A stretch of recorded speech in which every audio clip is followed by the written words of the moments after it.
Hello मेरे प्यारे दोस्तों, आप सभी को मेरी यूट्यूब चैनल कहानी का खजाना में स्वागत करती हूँ। आई होप आप सभी लोग खुश होंगे, स्वस्थ होंगे। चलिए दोस्तों, आज आप सबको मैं एक नई कहानी सुनाती हूँ। पिछले हफ्ते जब मैं लोकल ट्रेन से अपने ऑफिस जा रहा था तो मैंने देखा कि लोग एक दूसरे से चिपक कर खड़े हैं। इतनी भीड़ तो मैंने पहले कभी नहीं देखा था। पैर रखने की भी जगह नहीं थी और मुझे भी इस भीड़ में खड़ा होकर जाना पड़ा। मेरे सामने एक औरत खड़ी थी और फिर भीड़ होने के कारण एक वक्त ऐसा आया कि वो औरत मुझसे चिपकती गई। मैंने अपने आप को कंट्रोल करने की बहुत कोशिश की, लेकिन भीड़ की वजह से मैं भी उस औरत की बदन से पूरी तरह से चिपकता चला गया। मेरी तो हालत ही खराब हो गया। फिर इसी तरह से लगभग 10 मिनट रहने के बाद उस औरत ने मुझे हल्के से धक्का दिया। मैं भी थोड़ा पीछे हो गया, लेकिन ये भीड़ है जो कि कम होने का नाम ही नहीं ले रहा था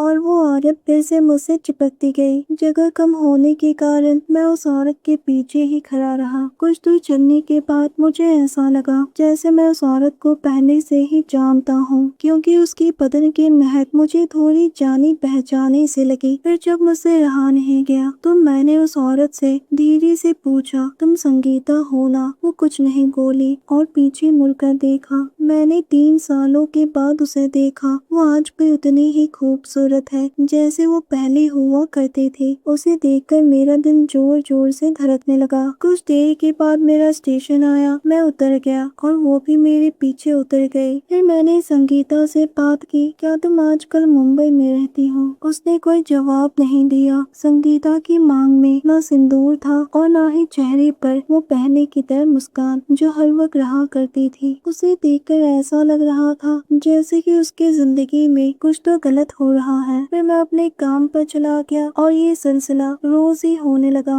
मैं रोज ही संगीता से उसे ट्रेन में मिलता था, लेकिन वो बात नहीं करती थी, ना ही मेरे करीब आने की कोशिश करती थी। दोस्तों, चैनल पर पहली बार आए हैं तो इस वीडियो को लाइक शेयर सब्सक्राइब करें और एक प्यारा सा कमेंट जरूर कर दें। ऑफिस से एक दिन लौटते समय मुझे संगीता मिल गई। हम दोनों ट्रेन में चढ़ गए। मुझसे कंट्रोल नहीं हुआ। मैंने मन में ठान लिया कि आज तो मैं संगीता से बात करके ही रहूंगा। जब वो अपने स्टेशन पर उतरी तो मैं भी उसके पीछे पीछे चलते हुए उसके घर तक पहुंच गया। मैंने पूछा, संगीता क्या तुम अकेली रहती हो? उसने कहा, मेरा ट्रांसफर हो गया है, मैं यहाँ पर अकेली ही रहती हूँ। और तुम्हारे पति? वो धीरे से बोली, राहुल मेरा डिवोर्स हो गया है, अब मैं सिंगल हूँ। फिर हम कमरे के अंदर आ गए। उसने पूछा, राहुल चाय पियोगे? मैंने कहा, संगीता ये भी कोई पूछने की बात है? तुम्हारे जाने के बाद से तो मैंने चाय पीना ही छोड़ दिया। कुछ देर के बाद संगीता मेरे लिए मेरी फेवरेट अदरक वाली चाय लेकर आई। हम दोनों बैठकर चाय पीने लगे। संगीता ने धीरे से पूछा,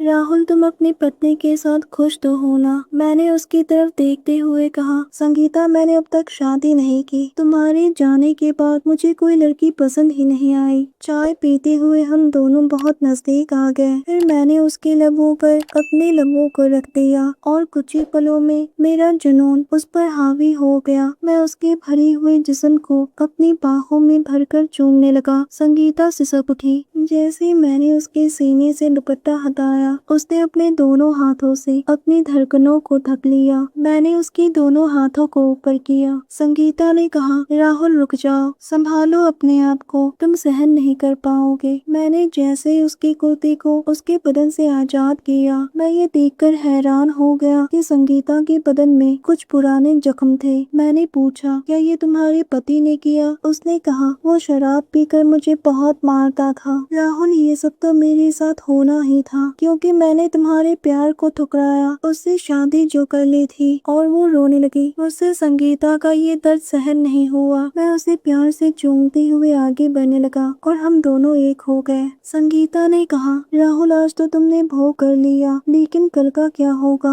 मैंने कहा, जो आज हुआ है वो कल भी होगा और हमेशा होता ही रहेगा। रात को मैं वहीं पर रुक गया। सुबह हम दोनों ने साथ में मिलकर शावर लिया और हम अपने काम पर चले गए। उस दिन के बाद से हम दोनों साथ में ही रहने लगे। दोस्तों, आप सबने अपना कीमती समय निकाल कर इस वीडियो को सुना, इसके लिए आप सभी को धन्यवाद करती हूँ। धन्यवाद दोस्तों।